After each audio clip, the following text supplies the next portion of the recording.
Nosso Deus é uma poderosa fortaleza.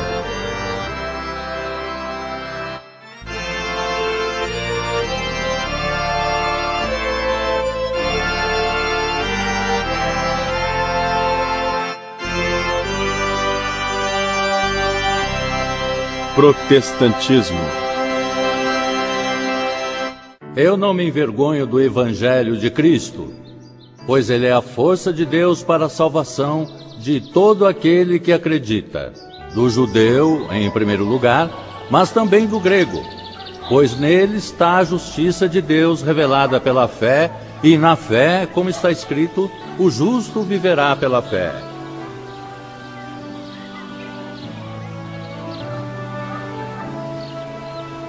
No século XVI, uma série dramática de protestos religiosos, sociais e políticos produziu uma nova e influente forma de cristianismo, que logo cresceria para rivalizar com o católico e o ortodoxo, como o terceiro grande ramo da maior religião na Europa. Mais tarde, o protestantismo se espalharia mundialmente em um dos maiores movimentos religiosos da história. O protestantismo, ou cristianismo protestante, ganhou seu nome do protesto, que foi o documento de protesto editado em 1529 por 6 príncipes alemães e representantes de 14 cidades ao sul da Alemanha. Esta aliança se rebelava contra as decisões religiosas da Assembleia Imperial de Speyer, que tentava unificar territórios do Sacro Império Romano, que seriam as terras das modernas Suíça, Áustria e Alemanha, impondo uniformidade de culto. O documento declara 2 princípios que estão no âmago da compreensão protestante do cristianismo. O mesmo par de princípios fora declarado pelo padre alemão Martinho Lutero, em seu famoso confronto tanto com a Igreja Católica Romana quanto com o Sacro Império Romano em 1521. O primeiro princípio é o de que a palavra de Deus é uma autoridade maior do que qualquer autoridade humana. O segundo princípio é o de que só a consciência justifica a oposição a certos decretos eclesiásticos. Na cidade de Worms, uma combinação de soberanos territoriais e líderes da igreja se encontraram na chamada Dieta de Worms e convocaram Lutero a se apresentar, exigindo que ele se retratasse de suas doutrinas. O confronto entre Lutero e a Igreja Católica Romana levaria ao protesto 8 anos mais tarde. O protestantismo começou como um movimento modesto para tratar de certos problemas na estrutura existente da Igreja e do Estado. Lutero apelava para a consciência contra a autoridade eclesiástica, mas, por outro lado, alertava seus seguidores mais radicais de que não se podia permitir qualquer visão teológica.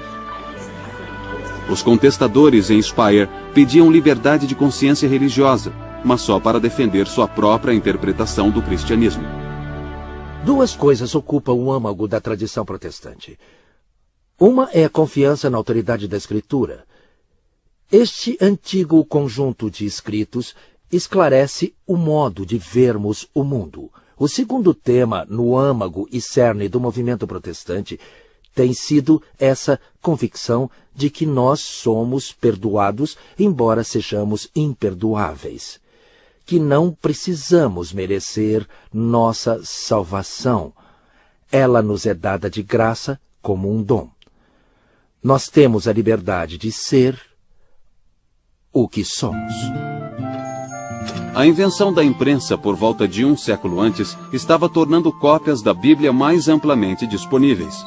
Vários cristãos passaram a decidir por si sós qual o sentido da Escritura. Apesar de não chegarem a um acordo, a primeira geração de protestantes queria que seus seguidores tivessem as mesmas convicções teológicas. Eles se concentravam no que julgavam ser os erros da Igreja. Segundo a Confissão de Genebra, concentrando-se a glória em Deus, os protestantes não sucumbiriam à glorificação de coisas humanas, que se tornara tão saliente na Igreja Católica Romana. A reforma no Sacro Império Romano logo tinha 2 facções. Uma liderada por Lutero ao norte e outra por Ulrich Zwingli ao sul. essas duas facções protestantes só conseguiam concordar que discordavam. Um outro princípio protestante inicial foi chamado de sacerdócio universal dos fiéis. Esse princípio não significava que não deveria haver pastores, nem significava que a hierarquia social deveria ser abolida. O sacerdócio dos fiéis significava que todas as pessoas possuíam acesso imediato a Deus, que elas não precisavam da mediação de um padre. Lutero defendeu algo parecido ao proclamar que todos os cristãos batizados são sacerdotes. Assim, cada pessoa tem o direito, e mesmo a obrigação, de se preocupar com o que está certo ou errado em matéria de fé. Os leigos não deviam ser intimidados por aqueles que alegam que essa tarefa é para especialistas. Lutero tinha interesse em examinar a natureza da vida religiosa, talvez por ter sido monge. Agora, ele argumentava que qualquer trabalho honesto, feito a serviço de Deus, é considerado como vida religiosa. Ele também defendia que todas as vocações são iguais perante Deus. Mas uma outra implicação surgiu de um novo foco protestante sobre a Bíblia. A Bíblia foi traduzida para as línguas vernáculas e foi impressa e distribuída para leitura e interpretação. Os protestantes chamavam a Bíblia de fonte e autoridade da fé. E eles a viam como um livro para o povo, como centro da devoção e do culto particular e coletivo. Mas persistia um problema. Já que os protestantes afirmavam que todos na igreja são pastores, por que haveria designações especiais? A maioria dos primeiros reformadores acreditava que se deveria escolher pastores para a realização de certas tarefas. A Bíblia não era para ser compreendida, mas sim dramatizada. Tornou-se mais importante do que nunca que leigos soubessem ler e que fossem educados nas doutrinas básicas da fé. A tarefa do pastor não era tanto a de conduzir um ritual formal, mas sim a de expor a palavra ou anunciar o evangelho. Assim, o sermão tornou-se o evento central do culto religioso.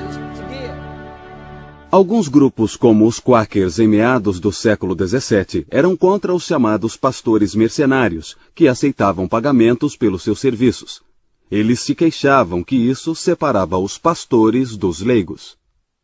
Após lutas, conflitos e debates nas primeiras décadas da Reforma, surgiram 4 formas distintas de protestantismo.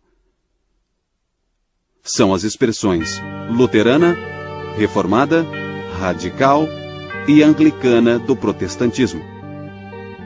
Esses movimentos apareceram primeiro na Europa, depois nos Estados Unidos e em outras partes do mundo. O primeiro dos movimentos protestantes foi o luterano. O movimento luterano começou quando o padre católico Martinho Lutero, em 1517, pregou sua lista de 95 teses na porta de sua igreja em Wittenberg, Alemanha.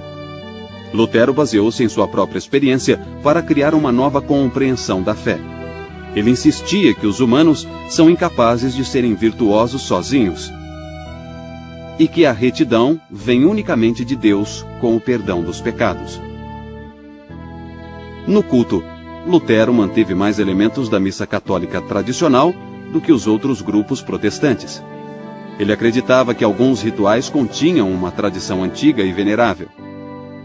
Mas a doutrina católica da transubstanciação, segundo a qual, durante a comunhão, o vinho e o pão literalmente tornam-se o corpo e o sangue de Cristo, foi substituída por Lutero pela doutrina da presença real. A doutrina revisada de Lutero diz que o vinho e o pão não são alterados metafisicamente, mas apenas que Jesus realmente se faz presente durante a comunhão.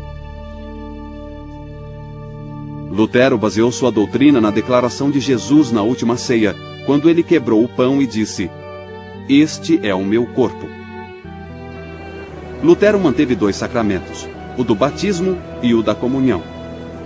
Mas os outros 5 sacramentos católicos, crisma, penitência, unção dos enfermos, ordem e matrimônio, foram abandonados ou rebaixados para algo inferior a sacramentos.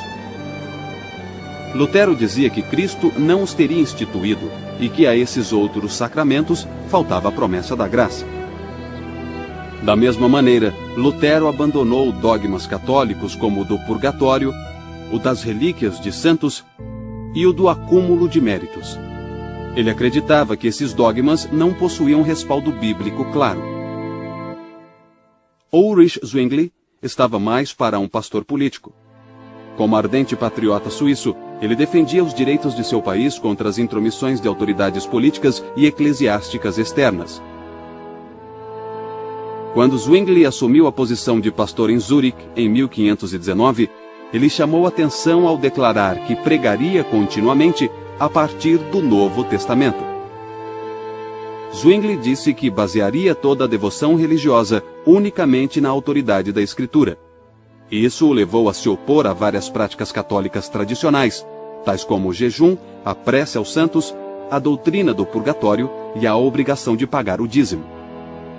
O Concílio de Zurique exigia um debate público entre Zwingli e os representantes do bispo.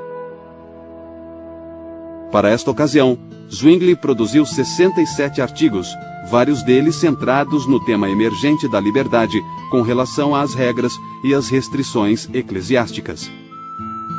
As modificações de Zwingli acabaram por tornar-se um padrão para as igrejas reformadas.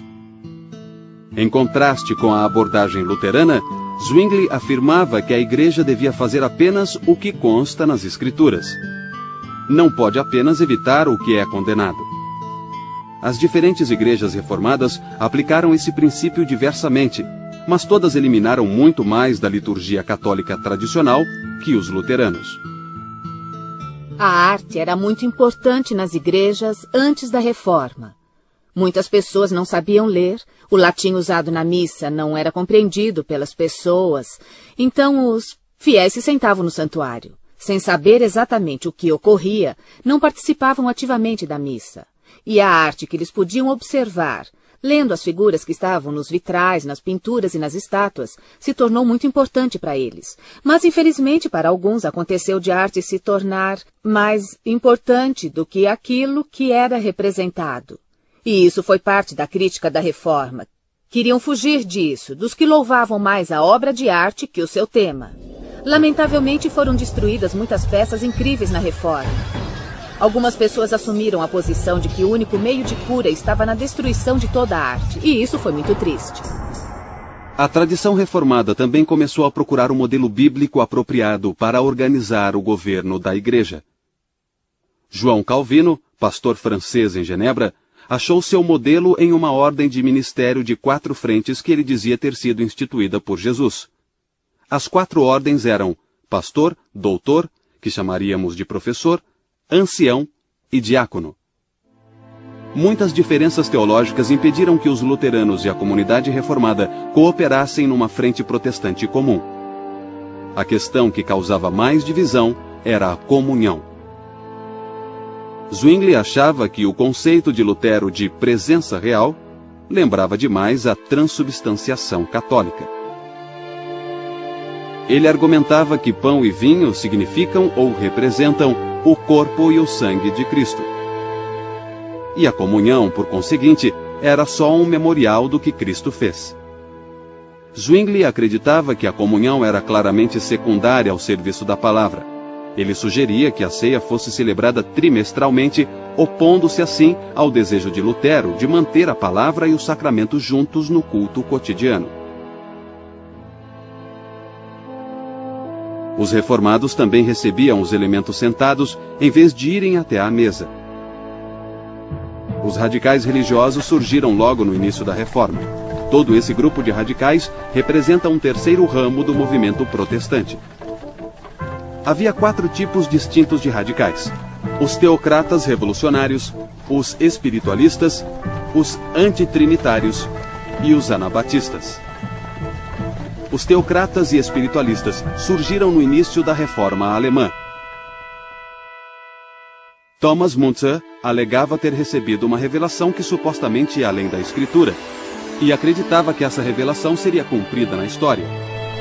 Müntzer pregava que os eleitos se separassem dos ímpios e declarava que os príncipes cristãos deviam tomar a espada para estabelecer os preceitos de Deus. Durante mais de um século, Müntzer seria um símbolo tanto para protestantes como para católicos romanos. Mas os radicais chegaram a limites perigosos em seus esforços para derrubar a sociedade existente. O terceiro grupo de radicais foram os antitrinitários. O mais famoso deles, no século XVII, foi Miguel Serveto, médico e filósofo espanhol, também conhecido como Michael Servetus. Preso em Genebra em 1553 pelas autoridades civis, Servetus foi julgado por heresia e condenado à morte. Sua execução foi importante para a autocompreensão protestante. Ela gerou um debate sobre a essência da fé protestante. Sua execução também gerou uma defesa da liberdade religiosa que se tornaria crucial para os protestantes que viriam. João Calvino participou na condenação de Servetus a ser queimado na estaca. E para ele, a execução foi um triunfo da verdade sobre a heresia. O termo anabatista ainda é às vezes usado para identificar vários desses grupos radicais. Mas o termo se aplica de modo mais apropriado a um grupo menor, cujos membros buscavam restaurar o estilo de vida apostólico que existia entre as primeiras comunidades cristãs. A alcunha anabatista, na verdade, foi um termo inventado pelos oponentes desses grupos. Anabatista quer dizer rebatizador, e é usado para grupos que creem que o batismo não é para crianças. Os anabatistas creem que o batismo é só para os que podem confessar sua fé. Os grupos anabatistas mais significativos foram os irmãos suíços, os menonitas e os uteritas. Os menonitas levam o nome de seu teólogo líder e antigo padre, Menno Simon, e ficavam na Holanda e no norte da Alemanha após 1540. Na América do Norte, descendentes da tradição menonita incluem várias comunidades Amish em áreas rurais de vários estados e no oeste do Canadá. Os anabatistas foram presos, banidos ou executados em graus variados ao longo dos séculos XVI e XVII. As razões legais para essa perseguição eram violação da lei civil, rebelião e heresia. A perseguição foi ampla o bastante para criar entre os anabatistas um sentimento de igreja de mártires. É impossível para os batistas documentarem sua história do modo como outros o fizeram. A documentação é difícil para um grupo perseguido. Por não tolerarmos manipulação em questões religiosas, fomos severamente perseguidos até o ponto de sermos mortos em nossos primórdios. Em especial, onde soberanos resolviam decretar que todos naquele país deviam aderir à mesma igreja. Sentíamos que ser de uma igreja deveria ser uma conclusão da experiência religiosa. Cada um precisa ter uma experiência pessoal com o Senhor. Alguns creem que você precisa ser batizado para ser salvo. Os batistas nunca defenderam isso. Eles acreditam que você é salvo pela graça através da fé. Se batizamos por imersão, é porque isso é uma representação do que aconteceu com Cristo. Ele foi morto, foi enterrado e ressuscitou. O batismo vem depois da conversão e não como parte dela. Assim é retratado o que acontece ao indivíduo em sua confiança em Cristo. Ele é enterrado para sua antiga vida de pecados e ressuscita uma nova vida em Cristo Jesus. Por mais de 1000 anos, a Inglaterra foi católica. No ano de 1509, Henrique VIII subiu ao trono. Ele desposou Catarina de Aragão, mas ela e Henrique não conseguiram gerar um herdeiro homem. Em 1527, Henrique decidiu que o casamento deveria ser desfeito. Mas o Papa se recusou a conceder uma anulação. O parlamento inglês aprovou o ato de supremacia em 1534, que declarava o rei Henrique VIII como a autoridade suprema da Igreja da Inglaterra. Alguns viram tal lei como o início do protestantismo na Inglaterra. Outros viram a Igreja Anglicana como continuação da Igreja Católica. Mas desde então, como Igreja Inglesa, com uma autoridade local, o rei. O intuito da Igreja da Inglaterra no século XVI era ser uma igreja verdadeiramente nacional. Era para ser a Igreja na Inglaterra, não uma denominação à parte, necessariamente a Igreja de todas as pessoas. De certo modo, foi o desenvolvimento natural do que acontecia na Europa daquela época. Os Estados-nação estavam em formação, estavam descontentes com o poder internacional com o papado. Do século XIV em diante, na França, Itália, Alemanha, Espanha, todos os países diziam: queremos continuar católicos romanos na teologia, mas queremos o controle de nossa própria igreja. De certo modo, era tudo o que Henrique VIII queria. Para aqueles que a viam como continuação da Igreja Católica, a Igreja da Inglaterra agora se tornara um meio-termo entre o protestantismo e o catolicismo romano. O protestante Thomas Cranmer ajudou a resolver o problema marital de Henrique VIII ao propor que a questão fosse colocada não ao Papa, mas sim aos teólogos das universidades. O primeiro livro de liturgia comum, escrito em 1549 e revisado em 1552, fora em grande parte obra do protestante Thomas Cranmer. Este é o livro de 1549, o primeiro livro de liturgia comum de Cranmer. Sua importância foi que ele se inspirou muito na beleza da liturgia católica da Idade Média, mas traduzindo-a para o vernáculo para ser acessível a todo o povo.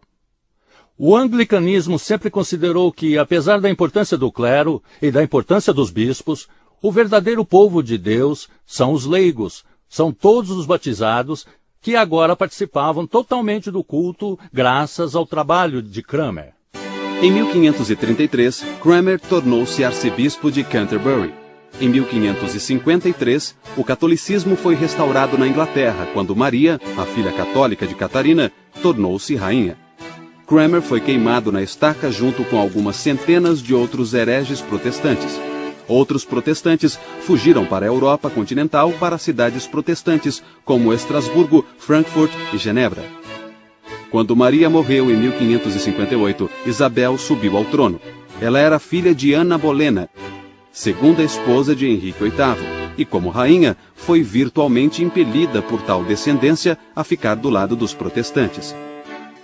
A Inglaterra voltava ao protestantismo, e os exilados podiam voltar para ajudar a protestantizar a Igreja inglesa. Entre aqueles que divergiam do padrão anglicano estava um grupo chamado de puritanos. Eles surgiram em parte de uma disputa sobre o governo da Igreja. Uma das primeiras discórdias envolvia a continuação do uso de vestes ou itens usados pelos pastores nas cerimônias do culto. Um dos símbolos inconfundíveis do bispo é o báculo. O bispo é o pastor, líder do povo, e pastor significa que comanda o rebanho. A ideia do báculo como um símbolo de autoridade e de ser o pastor líder era, é claro, a de que o bispo pudesse alcançar e resgatar aqueles que precisavam ser salvos.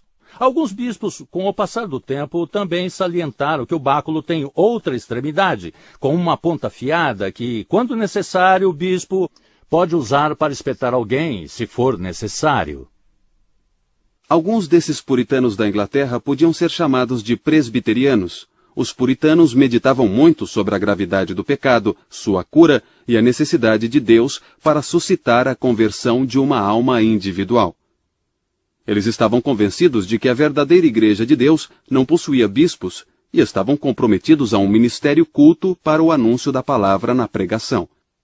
Os puritanos mais tarde vieram a ser chamados de independentes e depois de congregacionalistas. Alguns independentes praticavam batismo nos crentes adultos e ficaram conhecidos como batistas. A Igreja estabelecida e o Estado da Inglaterra se uniram para resistir a esses críticos, perseguindo muitos deles.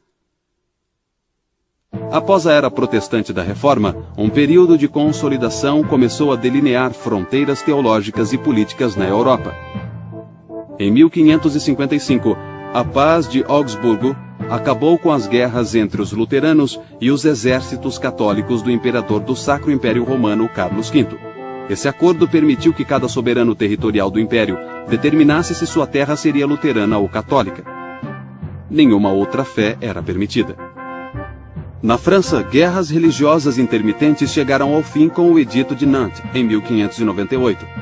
O edito concedia certa liberdade religiosa aos protestantes franceses chamados huguenotes, mas foi rescindido quase um século depois.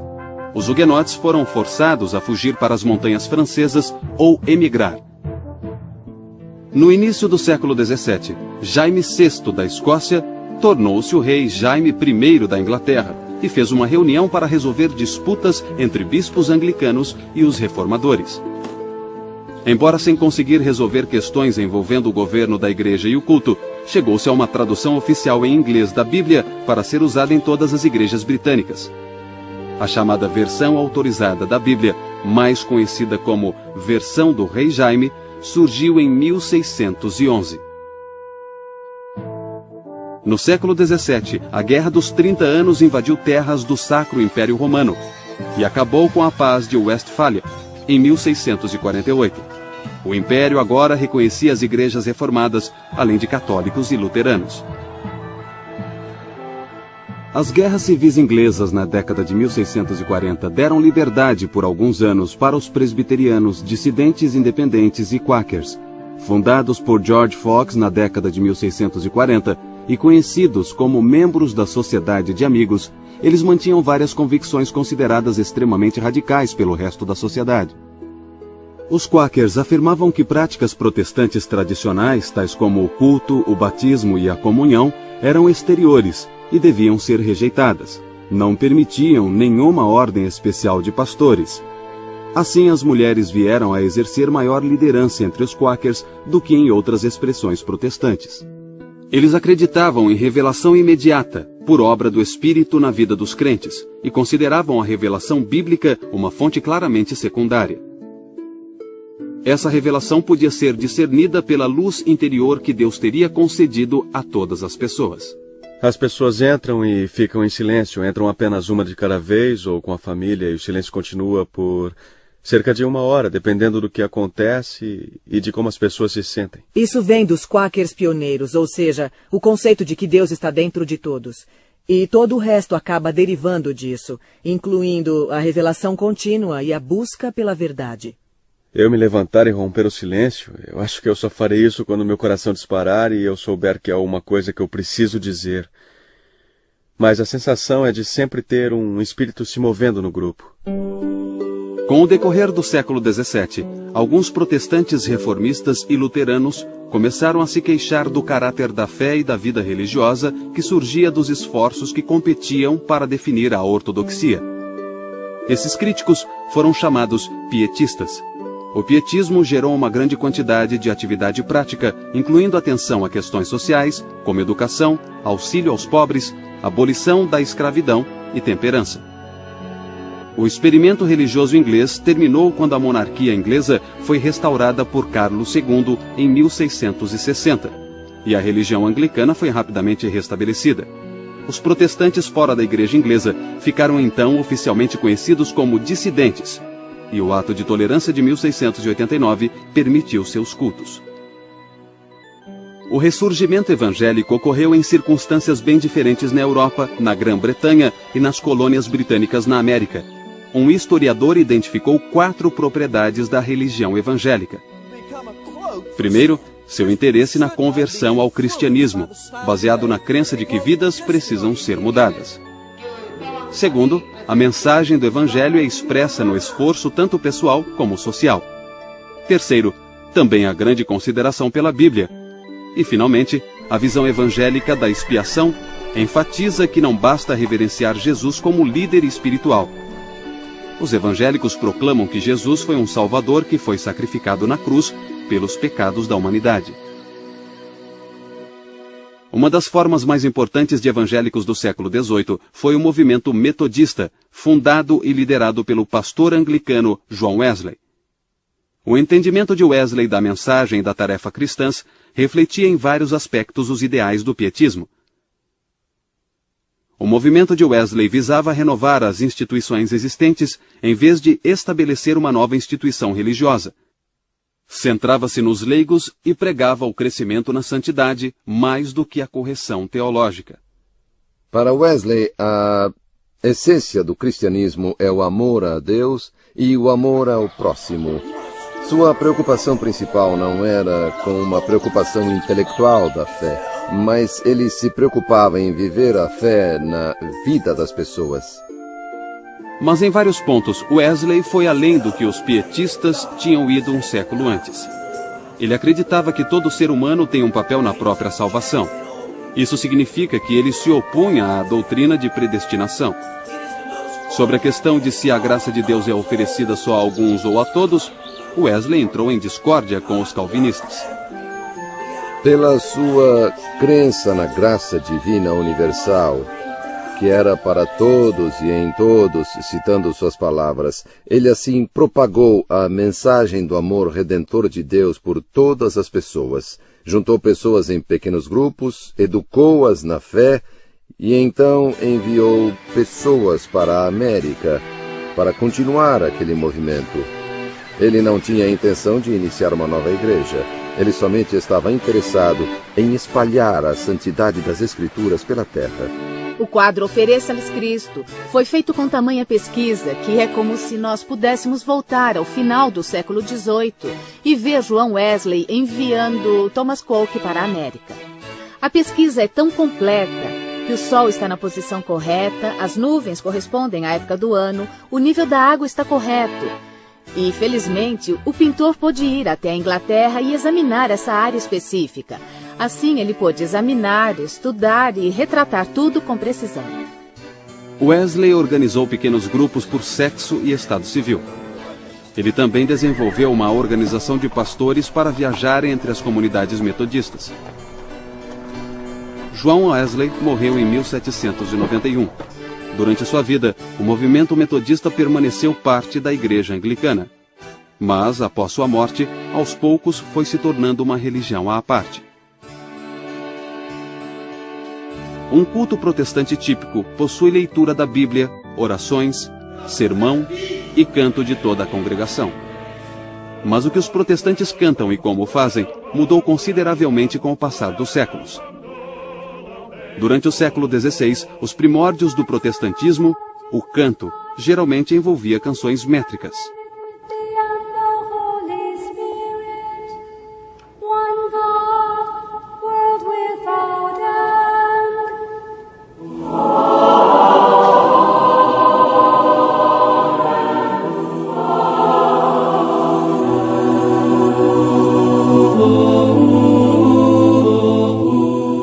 Os protestantes só aceitavam orações contendo as próprias palavras de Deus. Assim diziam que o saltério era o inário cristão por excelência. Mas embora a salmódia fornecesse hinos clássicos, como o Salmo 100, apenas algumas variações dos textos antigos podiam ser usadas. Wesley se impressionou com o poder da música de mover os ouvintes e de despertar suas emoções, e o movimento metodista aproveitou-se ao máximo dessa oportunidade. Wesley recomendava a construção de capelas octogonais, pois a acústica delas era boa para pregar e cantar.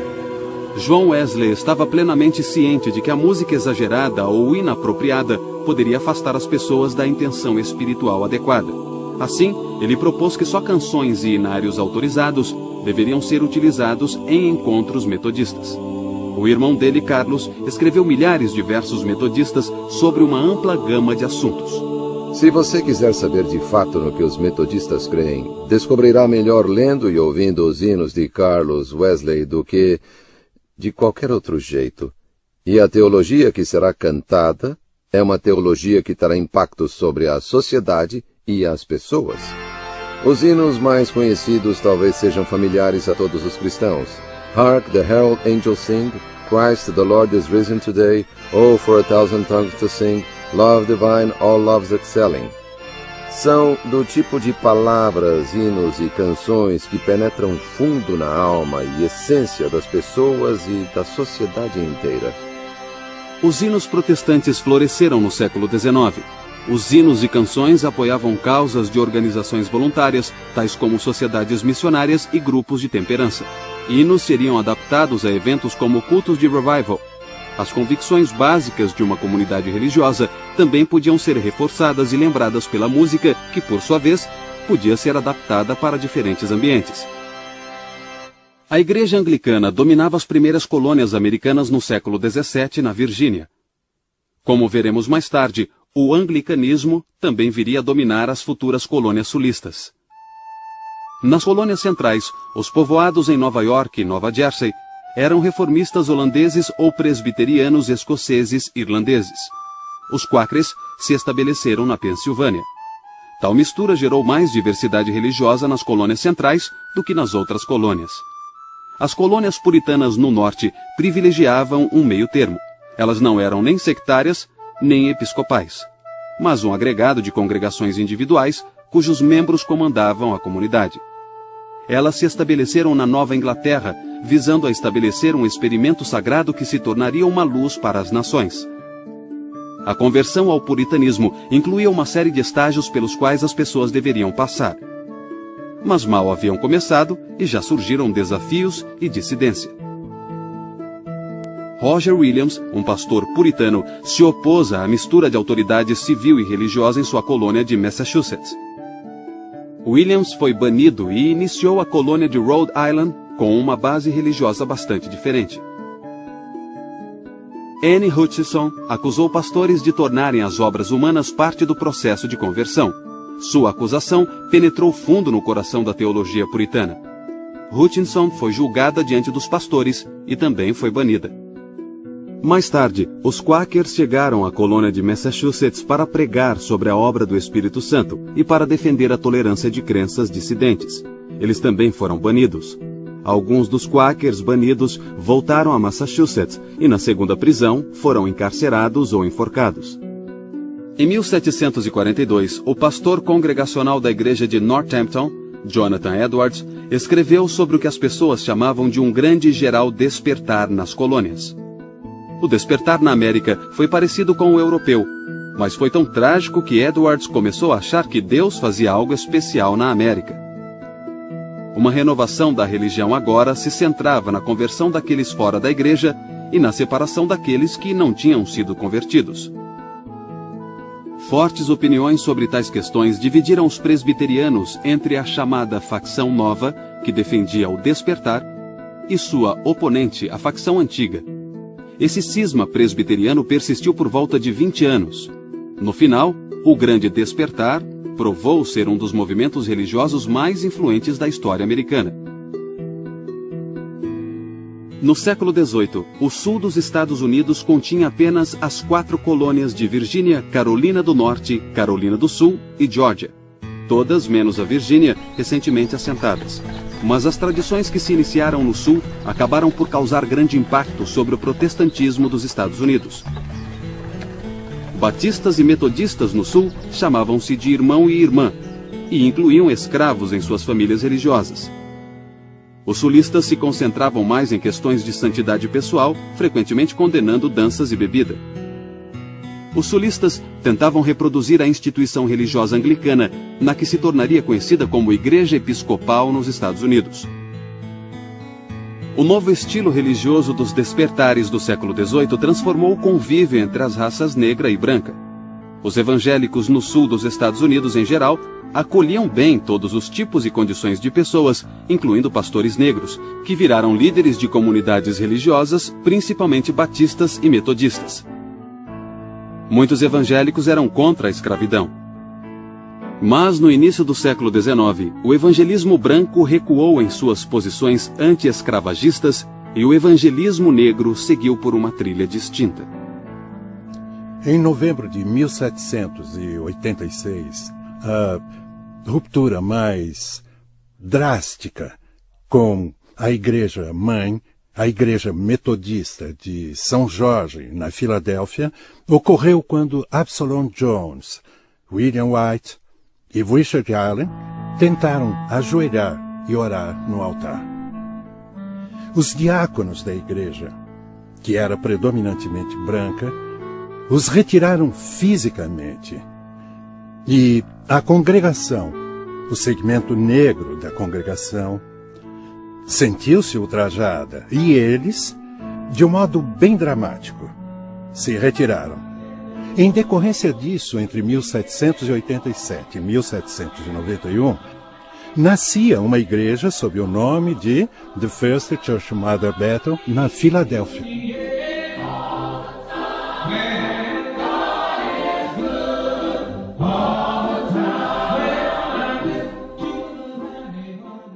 O novo estilo religioso do século XIX era cada vez mais baseado em valores democráticos, algo que metodistas e batistas possuíam em abundância. Em seus pastores, eles queriam entusiasmo mais que educação e encorajavam ativamente a participação dos leigos em todos os aspectos da obra, incluindo a pregação. Os pastores itinerantes se adaptaram muito bem à expansão da fronteira ocidental. E a ênfase metodista e batista no livre-arbítrio, em vez de predestinação, se encaixou ao espírito da nação. Tal panorama se tornou a base para uma nova onda de revivals no primeiro terço do século XIX. A energia espiritual dos revivals espalharia novas denominações protestantes, como a Igreja Presbiteriana de Cumberland e a Igreja Cristã ou Discípulos de Cristo. O fenômeno que estava tomando o Kentucky naquela época foi o segundo grande despertar, em especial o grande revival em Ken Ridge, em agosto de 1801, e acabou por ser o mais climático e grandioso de todos os revivals. Havia pessoas de todas e de nenhuma convicção religiosa. Mas um fenômeno surgiu que ainda nos causa espanto hoje, como causava naquela época. As pessoas se surpreendiam fazendo exercícios espirituais. Algumas rolavam no chão, algumas latiam como cães, outras tinham grandes surtos de gargalhadas. É um mistério, mas quem pode explicar tudo que se relaciona com o espírito? Porém, existe um acordo que é o poder desse momento de transcender as divisões entre as denominações. Presbiterianos ouvem metodistas, metodistas ouvem batistas. Que bom era estar em comunhão no mesmo espírito, na adoração de Deus. Normalmente as mulheres não podiam se tornar líderes protestantes, mas muitas participavam daquele entusiasmo, empregando-o a seu modo. Frances Willard organizou mulheres para apoiar a temperança. Algumas mulheres, como Jarina Lee, reivindicavam o direito de pregar. A chamada era moderna tem sido caracterizada com termos sugestivos tais como liberal e democrática. Foi a época do desenvolvimento de impérios industriais e complexos urbanos. A modernidade também foi caracterizada por ideias que incluem o capitalismo, o nacionalismo, o colonialismo e o darwinismo. Para os protestantes, a era moderna foi cheia de oportunidades e ansiedade. Os protestantes liberais acreditavam que a fé religiosa é consistente com a crítica acadêmica e que se pode descartar muito das velhas tradições a fim de preservar a essência da mensagem cristã. Para os liberais, a pior coisa que os cristãos podiam fazer seria tentar proteger ou isolar a Bíblia de seus críticos. Assim, para os protestantes liberais, a Bíblia é um livro humano e histórico, assim como a religião é um fenômeno humano. O século XIX também testemunhou um ressurgimento conservador entre os protestantes, e não apenas entre devotos antiquados do tipo que interpretam literalmente os relatos da criação no Gênesis. Os liberais alegavam que o homem tem a capacidade de conhecer o desejo de Deus. Os conservadores argumentavam o contrário, que Deus só é conhecido por meio da revelação bíblica. Os textos bíblicos mencionam o chamado fim dos tempos, e espera-se que Jesus Cristo volte em glória. Os pré-milenaristas acreditavam que nos aproximávamos desse milênio. Eles rejeitavam a esperança liberal nas possibilidades humanas na Terra. Eles alegavam que a volta de Cristo seria um cataclisma carregando os crentes para fora do mundo para estar com Deus. E eu vi o céu aberto, apareceu um cavalo branco, e o seu cavaleiro se chama Fiel e Verdadeiro. Ele julga e combate com justiça. Algumas visões milenaristas geraram novas religiões no século XIX. A mais notável foram as igrejas adventistas, que surgiram após um fazendeiro de Nova York, William Miller, prever que Cristo voltaria em 1844. Liberais e conservadores coexistiam sob a mesma denominação. Nos pontos extremos do debate, houve discussões notáveis, incluindo cismas de denominações e até julgamentos de heresia. Mas tais conflitos não geraram grandes reajustes institucionais. No século XX, o movimento ecumênico também remodelou o juízo cristão sobre outras religiões. A postura antiga de rejeitar e condenar religiões não cristãs foi questionada. A mensagem evangélica tradicional de simplicidade e clareza, centrada na confiabilidade na Bíblia e na salvação em Jesus Cristo, atraiu muitos seguidores na metade final do século XX. Da mesma forma que os protestantes conservadores apoiaram causas politicamente conservadoras, os protestantes liberais também atuaram ativamente a favor de causas politicamente liberais. Questões como homossexualismo, aborto, política externa e ambientalismo tornaram-se polêmicas religiosas. Elas invocam poderosos ideais e compromissos religiosos quando cristãos se deparam com questões que inflamam a vida política moderna. Protestante é um termo amplo e flexível. Se indagados, poucos membros de igrejas protestantes se identificariam primeiro como protestantes. Uma provável primeira descrição seria cristão ou o nome de uma denominação específica, ou adjetivos definidores como evangélico ou pentecostal. Vários protestantes têm diferentes visões da natureza da igreja, do ministério, do culto e da autoridade religiosa. Eles celebram o batismo e a comunhão de modos diferentes e associam diferentes significados a esses dois sacramentos. E apesar da diversidade das ideias protestantes ou da volatilidade que isso traz, os compromissos fundamentais do protestantismo continuam a dar significado e vitalidade a essa expressão ampla e mundial da religião cristã.